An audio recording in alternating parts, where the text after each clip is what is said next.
Welcome back to the HGC Eastern Clash as we have kicked off day number 3 with fireworks, guys. Wolf 1-1 so far. Tempest and L5 heating things up real quick. I'm starting to feel like this series could be the finals. You know, we might see this rematch once we go to the grand finals. It's a double elimination tournament. But, you know, going into this, people thought Tempest was the weak link. It was going to be like Eastern Clash #1. They defeat all the Chinese teams or the Taiwanese teams they run into, but struggle against the Koreans. But in this case, I mean, they could potentially be the strongest of the 3. Their series against Black went the distance, and the series against L5 at least feels like it's heading there. I mean, I wouldn't mind it. Obviously, with these 2 games that we have from Tempest and L5, it feels like these 2 teams are very on even in terms of skill right now, which is always great to see. This has been such an elevating process for our teams, and I want to see Tempest continue to keep chugging forward here as we get ready for game number 3. Yeah, we are getting ready for game number 3, and speaking of game number 3, we're going to find out what battleground we're going to be taken to as things have definitely heated up quickly. So we take a look at the picks bands, and we're going to see game number 3, guys. L5's pick. It's going to be on Infernal Shrines. Ooh, that does scare me a little bit based on Tempest's side. Tempest yesterday, when they played this battleground, drafted a composition that we needed them to be a bit more aggressive on the sidelines with, and they tried to fight way more often than not. And if they want to go with that approach, please draft something that allows you to team fight. I think the Ariel ban, even though it's been pretty much permanent throughout this tournament, if they allow the Ariel through, it's definitely going to be a Vala comp we see here. So imagine the insta-lock Ariel ban, you have to say, coming through, or at least they're going to pick it up on the side of Tempest here. This is the best Ariel map and this Uther ban is a little bit strange. Maybe I just want to grab the Genji, but the Ariel for this map, for L5 specifically, with the SC Vala, is just so incredibly strong. I think right now L5's like, wow, you gave us a chance to try to figure out a situation in which we can make this happen. But they're not going to have it. They're just going to toss the Ariel ban in. We did see teams pass on Genji to go for a first pick Tassadar, but Tempest is like, that is not us.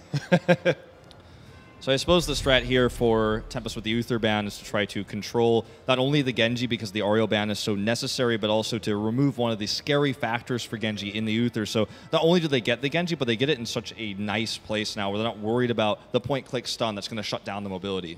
I am kind of worried if L5 might go down the route of what we saw earlier from MVP Black in the tournament. Illidan being left open with Rhaegar. If they go into that 1-2 slot, pick that up instead on the earlier side and go for that split push, it could be something that is very punishable here by Tempest. So I would like to see more of a different approach. In fact, I wouldn't mind them going back to their roots. We've seen them pick up Tyrael in their 1-2 slot on this battleground in the past.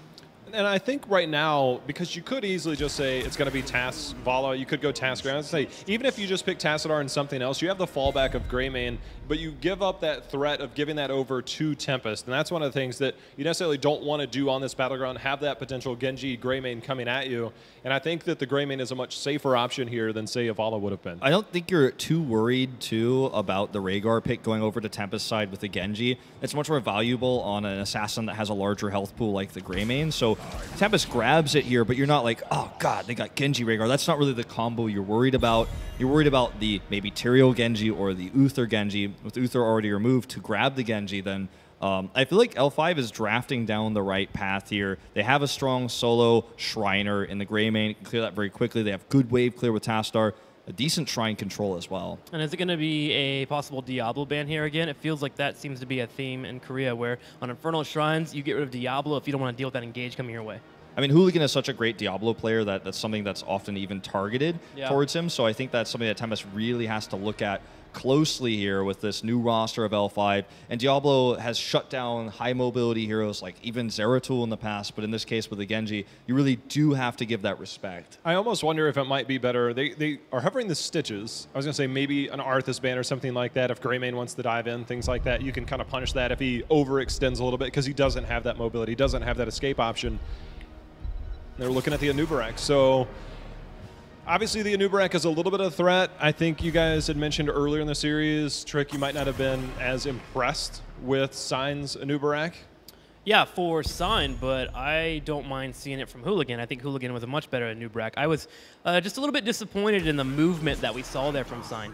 Wow. Here it is, ETC and Malfurion getting picked up. That will leave the Murden open, but L5 looking to be aggressive with the engages. We're seeing the ETC coming back into the Eastern meta. We saw it decently often in the West. ETC is much more meta there than he is here, but very much seeing this come back. We saw Science ETC already, and You know, we thought we might see Hooligan's Diablo to try to shut down the Genji play. And even there was a possibility, this is an old draft, but we could have even seen Diablo Zeratul coming out here for L5. Not really their style, not their identity. It's more of the GG style back in the day where Hooligan was on that roster, but something that we could have seen. But they're going to go with the ETC to deal with, yet again, the dive. When Genji comes in, they're going to try to knock him over with the stuns, with the face melts. It's interesting that they even considered the Stitches ban, L5, because there's nothing to pair with it right now for Tempest. When we saw the Anubrok ban come out, I thought for sure this was going to be Tyrael, but it looks like instead they want to counter that dive using the cow here in ETC. Rhaegar will have to be a bit more careful, play more Malfurion-esque against that ETC. Tempest electing to move into that Li Ming and Tyrael, so wanting to blow up a single target, whether it be that Malfurion on that backside, move in for the hard engage, and dive with the Tyrael. This is one of the rare moments where I'd actually like to see a throwback. I believe L5 might have used it against Tempest before. Potential Zarya pickup. I personally like Zarya really well into the Li Ming. It's predictable damage. You get that good splash. You get consistently high energy. Same for Dahaka. You can't cancel your W, things like that. And so you can feed off of the abilities that are going to be coming out from your opponent. Plus, it gives you that added layer of protection. Yes, you already have Tassadar. Sure. It might be too much of a good thing. But this is like one of those rare moments where I'm like, Zarya could actually put out decently high numbers and give you good shrine control. I mean, she's not too shabby against mages. The only problem is it feels like L5 isn't doing the 3-1-1s that you normally see, which is where Zarya really exceeds. They want to be more mobile, wanting to get into fights. So I expect something maybe a little bit different from them. I think the Zarya pick is such a good idea, but they just don't run that anymore. You know, that was the ballistic style. That's actually how they defeated MVP Miracle at the Gold Club World Championship, was with that Zarya play. So a good call, a good opportunity, but they're going to take the safer, more meta pick here with the Arthas. Now, the Li Ming into the shields here is one thing. Against Tassadar, obviously, that's going to be a little bit annoying if the shields are timed correctly. Won't be able to get the burst. But against Malfurion healing, it's long, sustained healing, but that is why we see the burst, to try to kill these heroes and get the resets. If we see even just one reset coming out from Hong Kong's Li Ming here, and Malfurion is going to be the target, then suddenly you just win the team fight. Tempest having another draft here where they are looking to have team fights or pushing on the other side of the map here. In terms of actual shrine control, they fall heavily to what L5 here has. So I'm worried for Tempest based on what we saw yesterday, because they kept trying to fight over these shrines. Well, we're going to see how these fights break out. And again, I love the Arthas pickup. It gives you that solo laner. It gives you that shrine control, which we're going to be keeping an eye on. I tell you what, Wolf, we've got lockdown potential between the ETC, between the roots from Malfurion, and between the roots from Arthas. I want to see how they early aggress here, although Arthas, I'm sure, will be solo. But we're going to find out momentarily. They need to make sure they're not over-aggressive, as of course we'll have L5 red side, Tempest blue side to position the teams for the spectators here as we begin to tell the story of who's going to take match point. Being over-aggressive with the ETC pick in the potential Howling Blast, sure, they have a lot of hyper damage. They have the burst damage, not the hyper damage. They have the root as well for Malfurion. Nice dodge here. But the Dahaka pick is going to start to burn down the top lane. It's going to start to burn down an EXP lead for Tempest. So they need to be careful not to be hyper-aggressive, and also need to respect that Tempest can win trades in the early game if we see an overextension. There's the follow-up CC train. They just don't have that damage there, and Soy's caught out very far in. Lockdown's going to capitalize, or will he? He gets the shield. Soy gets away, and Tyrael's going to be the first to fall. Yeah, actually kind of awkward control there from the Tyrael we saw. Could have maybe gotten the pick there onto Hooligan, but it was a bit indecisive, and at the end of the day when he expired, didn't hit anybody. So double kill here for L5. But again, this is not a surprise. This is not a shock. It's that this composition with the ETC, as it is on Tomb of the Spider Queen, will always win the early game. But you have to feel like, for Tempest right now, maybe respect should be better shown. I like the power hungry coming out from Hong Kono at level 1, because they're going to be constantly hitting those globes. He will have that extra ability power when the dive comes in to try to turn fights. And he's always going to have that extra boost if they ever fight near globes, which is very often going to be the case on this battleground. So it can help him, again, burst down these heroes because they don't have the burst healing with only the Malfurion. And, you know, speaking of burst, I want to talk a little bit about this talent build that we're seeing out between the Tassadar and between the Arthas. Very different. And you talk about you're relying really heavily on the Greymane putting out the damage. So Arthas going into that, you get the extra mana back. It increases the damage as well every time you use Frostmourne Hungers. The same thing is that Tassadar actually held on to his, while the going into the Psy Storm is good when it comes to clearing the shrine, it doesn't necessarily put out the single target damage. So he goes into the auto attack build. So I love the adaptation of both the warrior and the support role here with Tassadar to try and supplement that lack of damage on that solo Greymane. So I like the talent pickups here a lot on the side of L5. Yeah, you want to have that extra damage. This is the way that we've seen a lot of Korean players build this, especially a DPS player like SDE, and it will help you get the kills on a retreating, Wolf of the Rhaegar, for example. It's a very strong build to just get those secured kills. The retreating Wolf? Yeah. Just like me when I see you coming at me. I'm out of there. Well, we've got the Shrine phase underway, and we talked about Shrine control. See an early lead on the side of L5, and Sign going in a little bit deep, but Zhang Ha the same way. He's going in on the other side himself, and these Skeletal Defenders getting cleared up quick, and H82. All of the extra CC coming down onto H82. SDE is putting off that damage, looking for the solo target here. It's very strong with the ETC composition, and Tempest tries to regain control, but I think they're just going to have to give it up. Unfortunately, Dahak has already used his Brush Talk to come in here, so he's actually not going to be able to go get any extra soak. So not only do L5 get this, Globalists with their comp, with the better team fighting comp, but they didn't lose any experience as a result. Tempest wanted to really heavily engage this, I think kind of failing to understand that L5 would have the better comp on the Shrines. They had the early lead, they had the positional advantage, and this is just going to be an early wall for them.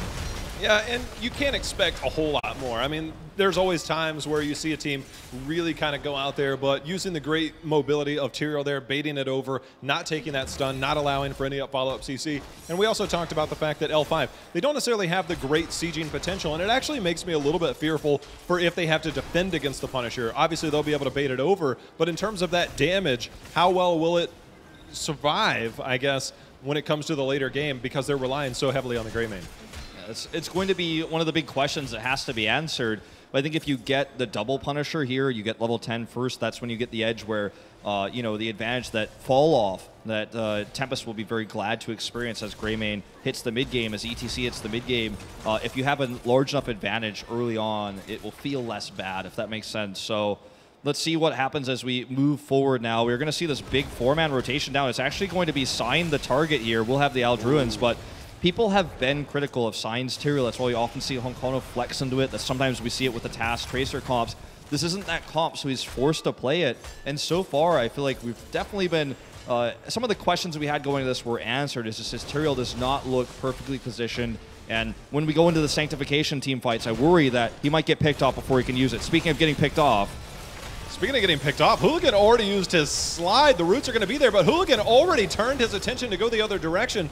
A little bit of either late roots or it was on cooldown, but some miscommunication. That's actually twice now, because we actually saw the face melt be used on the previous power slide. It allowed Sign not to be rooted and for him to use his Eldurance, things like that. And that cannot happen because the way that they're setting this up is Lockdown taking quite a bit of damage, is that you have this single target focus when you talk about this CC train that's going to be coming out from L5. We're also going to be seeing Strangling Vines for Malfurion at 7 to counter. If you can get that burst damage, it counters the ancestral healing. So we'll have to keep an eye on that synergy that we've seen so far. And Wolf, you talked about how ETC's making a return in the meta. It's been a while since he's kind of been in the meta, so maybe they're still working out some of the kinks. Oh, for sure. Why is L5 ahead in experience so much is actually also because they committed so many resources to get that camp, which was cleared so quickly by the Greymane. As we see the rotation up here, Jungha was in the top lane, getting so much extra experience. Now they're a whole level up. And even though Shrine Control was given to Tempest first here, L5 has the better fight pre-10 with the ETC. And I think this maybe wrestled control away from Tempest. It may be taken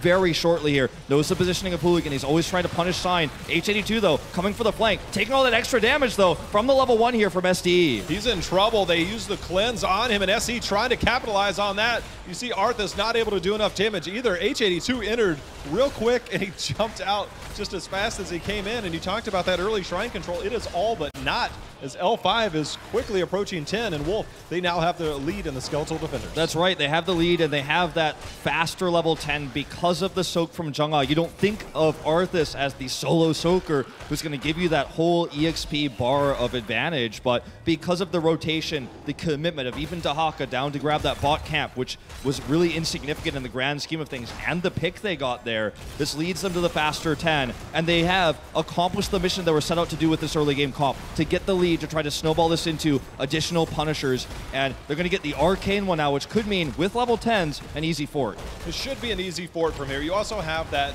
threat of the mosh pit that we see has been locked in. And there's the power slide. There's the mosh. There's the mosh pit. The Punisher gets the kill here. Does that show up in the stats? I hope so. I don't think it 11th does. man. Punisher. 1 kill, 0 deaths. Well, Wait. look, he's going to allow, because it's an Arcane Punisher, for keep damage to be in. They're going to steal the Shaman Camp, which is going to be so much more important later on for Tempest to try to counteract pressure.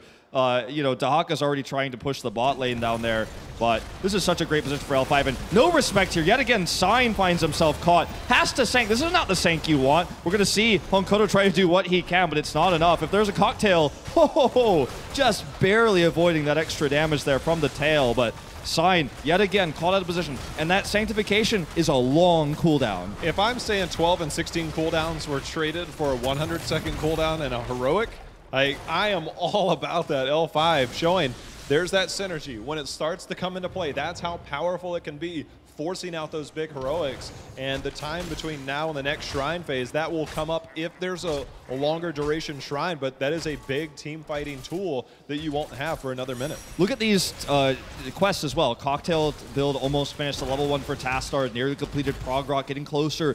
L5 is in such a good position for everything they wanted to achieve. Every checkbox has a check in it for them for this early game. The back-to-back Punishers, the early game control, the faster level 10, the mosh pit pick they were looking for. They have a now large structural lead, and they know that their early game comp is going to fall off now post 10, but what they were able to accomplish before that is exactly what they wanted. So now that their comp strength falls off a little bit, they have that extra buffer, and they're very soon to have that level 13 talent advantage. They will, and right now, Tempest has to do everything that they can, and I think right now they're going to try and pick up that camp bottom, push in a little bit, try and get some structure value as there's the slide. And this should be the end of H82. There's no way he survives that. I'm actually a little bit surprised he used his adaptation there. I think that was a little bit too much. We see these big cooldowns that are now being used, these big defensive cooldowns, but wait a minute. We see Tempest going in and Swoy using the Twilight Dream. He's going to get blown up. They want a lot more than what the Twilight Dream is going to, or sorry, the Twilight Dream allowed them to get a lot more than I think Tempest wanted to grab out of this fight, because they even used the Dragon Blade, Sanctification there. The Twilight Dream was so good, the Mosh, the coordination we're seeing from L5 with this roaming comp. They should never be able to get picks like this. And as you said, the adaptation was used for Dahaka. Maybe he thought, Sign's coming in, maybe he's going to have that Sanctification. It was on cooldown still. He was nowhere nearby. And we talked about this, and again, it feels like this is just a statement that we're almost trained to say because we've been researching so hard. This team doesn't have a dedicated shot caller. The shot caller was Noble S. He's gone now. This is not the same roster. But what we are seeing in this game specifically, and also on Cursed Hollow, is decisive rotations, decisive movements here, getting these picks, good coordination. Maybe a shot caller has emerged in the booth, but with it or no, they are dominating this early game. They are, but I gotta, it just feels to me that Tempest is a little bit off. Just a little bit off. They need to regroup a little bit. You know, they've got picked off on the Tyrael, who was forced to use that heroic. We saw H82 get caught out again, and then it seemed like overcommitment, fighting the talent tier down, fighting a player down, trying to use these heroics, and it just seems like they're a little bit distressed right now. I think that they need to just kind of relax. They're going to be down talent tiers. They'll have to look for picks. They're going to have to look for advantages they get. But right now, they've got themselves a Punisher looking them square in the face. They do need to be careful of H82's rotation, and sure, the Frozen Punisher is going to make this a difficult thing to do, but if he actually comes in and gets the grab onto SC, it could be a fight win here. He's trying to push the boundaries of what he can do before the keep starts to take damage. Punisher baited in here, but it's actually Sign who needs now that cleanse, has a Sanctification here. Is this the fight they're looking for? H82 has come down, lockdown, looking for the resets here, has a deflection, but it's not enough, and already Honkoto's out of the fight. Sign's Sanctification wasn't the best, and now he's down too. Uh-oh, they got the Punisher over there. Hyde's got to be careful as the explosion onto SC, and now all of a sudden Dahaka's still back there. Lockdown trying to get some value. Dahaka's going to try and use that movement speed from the bush. The Ancestral not going to be in time. And that keep, they just walk right past the keep. The keep stands, but I don't know for how much longer, as only 2 members are here to defend. Yeah, they have this wave, and they have obviously a Greymane, the level 1 talent complete long ago for SDE, so this is going to be an easy keep. They have the level 16, which gives them talents like the Alpha Killer here, and the double Psy Storm, which is going to be so useful, as you can see here, to stop members from mounting up. from doing the next damage, and also for the next phases. The double side storm is so good for Shrine control, and L5 poised with this coordination we're seeing to take match point. This game is not over yet by any means, but Tempest is going to have better coordination in fights. And you know, I feel like this is when you watch Hooligan play on this ETC, you might want to consider in that second ban phase taking the ETC away. You might want to consider drafting away from the Genji when you're so reliant on the Tyrael play that very clearly Sign is not well practiced on right now. And I don't want to be too critical, but it was a topic that we brought up in draft. It's something that's been pretty well known for a while. You know, he's done really well baiting those Punishers out, but that last one, he got jumped on, and then it was a waterfall, a cascade effect at that point that L5's like, well, there's a stun. We're going to follow up on this. And that's what kind of was the catalyst for that entire fight. L5 just was like, thanks. And they ended up getting a keep out of it. What should have been like a 15 to 13, 15 to 14 window of opportunity for Tempest. Now they're desperately fighting for 16 before the next Shrine phase, which could potentially be a game ender if you can get another team fight plus a Punisher. Especially considering this camp is going to be better timed for L5. They cleared the Shaman camp of Tempest while getting their own, so that's some extra pressure that might have to pull Dahaka away. Lockdown is going to be the target here. The follow-up route just a little bit late. Could have definitely been a pick there with Twilight Dream available, with Mosh available. They do force that to be that runaway on the Genji. Didn't get any heroics out of it, but still a win here. And they are, again, just so aggressively coming in. Because of Sign's lack of experience and lack of, to be frank, mechanical skill on the Tyrael, it feels really terrifying for Tempest right now. But they're about to hit 16 as we rotate back to the Shrine. They've also cleared the Shaman camp, so all the advantages that L5 had with the lane pressure in the top lane, with the talent tier advantage, this is Tempest's best time to take a fight on even talent tiers. They need to do it right now. I mean, this is your moment. You own it. You better never let it go, Wolf. And right now, they've got to try and make it happen as Hooligan looking for a chance to try and get that mosh pit, allow his team to capitalize. Look for SC to be getting the clear, but looking to try and follow up on what his front line can give him. They baited out the March of the Dead here. Let's see if Sign can actually find the engage. Looks like he wanted to flank in for a perfect Sank location, so Genji could pop the Dragon Blade in the best location possible. Knows his positioning. Sign is looking for the Eldrunes to the Holy Ground. Sank can be popped. Here's the Dragon Blade. Wants to use them together here. They want to use them together. Lockdown trying to get that. The final cut going in, but all of a sudden they turn on. They get the lockdown. The mosh pit lands on a nobody because they already got the kill. Sign goes in. He gets the Ancestral right now, but the Twilight Dream is hit, Wolf. Oh, it's on to hide here. The Sanctification used very late. Not there in time to protect the Genji. We knew the Dragon Blade was going to come down. We knew the plan was there, but it was interrupted, the Sanctification, so they don't have it here. That's going to be the double. That's the Mortar Punisher. Make it a triple. And now this Mortar Punisher walks down mid lane. The keep wall is not long for this world, and potentially the game here for L5 is not very far away as they get the cocktail shots over the wall. They're just going to head straight for core. They're circumventing the keep, and they're going for the core. They're going to try and put the pressure on. They have the Greymane, but they don't necessarily have a whole lot of other tools around there to have that damage, but they're starting to take the shields down, Wolf. Li Ming and Genji are alive, and they're trying to defend, and all of a sudden, L5 starting to back up just a little bit, but Sign in all kinds of trouble goes down. Sign goes down here. Not the first time he died in this third game, and it looks like L5 is now poised to take the win. Here's another pick onto Genji. Hong Kono, no way out, trying to get away there. Even went for Diamond Skin, the extra protection. Not going to save him here in this game. Might save his life, but it won't save the core, as L5 is going to take the win and take match point. Turning it around, they suffered defeat in game one, but have actually looked to be in control throughout the last part of the second game and throughout the entirety of game number 3, Trip. Yeah, L5 played their composition to a T. They knew they had to control the shrines. They knew they had the team fight set up if they played as a unit as 5 versus 5. Tempest, if they want a chance here to even get to the grand finals of the tournament, they need to stop playing these compositions that require them to have off-soaking, because they do not pull them off very well. They want to fight. It's in their blood, and their blood is not conducive to playing a Dahaka. And if they do want to run that composition, they got to fix it up a little bit too. No more Tyrael. Tyrael and Dahaka together does not work out. Here's a replay we have at the end of the game here where we have a team fight happening here. Sign opens up pretty well, but he's taking a lot of damage here on that front side, so he has to back up and hide. He's thinking about Ancestral, and that allows Genji to move in for the fight. Genji instantly gets blown up because he's all by himself. He's on an island. Yeah, the Sank just interrupted there, so Sign couldn't actually protect him. Now it comes out when it's done with its 10-second cooldown there. But it's just, the fight is already over at this stage. The roots are really good, and I mean, L5 just team fighting better with the comp they chose. They never tried to out-soak. They never tried to out-macro. They tried to attack at mercenary camps. They tried to invade and get picks, and the ETC allowed that to happen. As I was saying in game, I feel like you really have to consider the second ban ETC when you're running a comp like this. The Haka, when you are playing him, your goal in the early game is to be even on experience or ahead on your way to level 10. You want to win that race.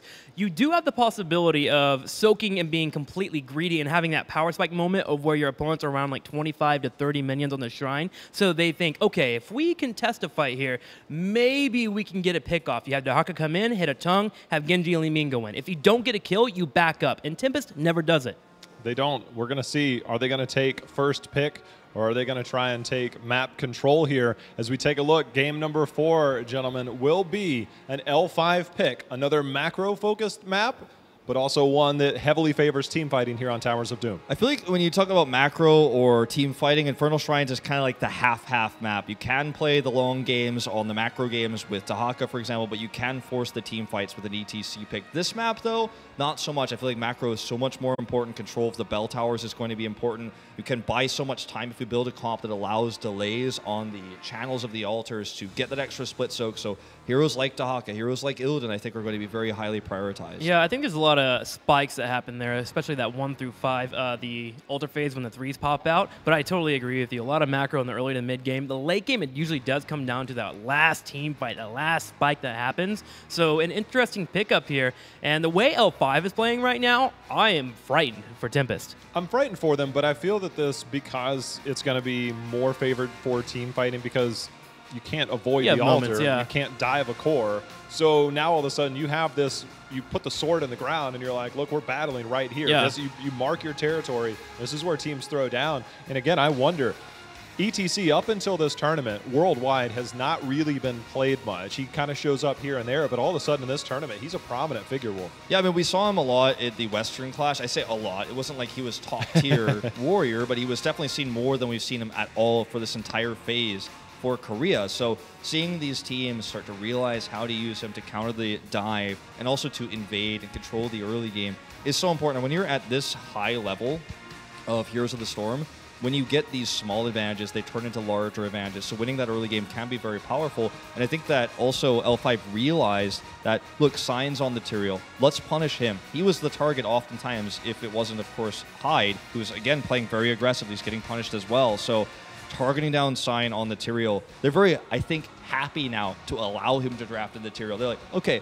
you go down that path. You can have him. You're not the best Tyrael player. In fact, you've given it to Honkono when you can every time, and in this case, you can't. So. Trick, do you think maybe the Muradin might have been a safer pick there? 100%. I think if Sign gets Muradin here, I have hope for Tempest. Again, I'm just very disappointed about what I saw there with that Dahaka play, and it's really harsh to say, but Tempest just does not play it correctly. So going into this one, if they want to play split push, I want Illidan and I want Muradin. Well, we're going to find out here as game number 4 draft is underway. L5 leads the series 2-1. Tempest with their first ban. We're going to see exactly what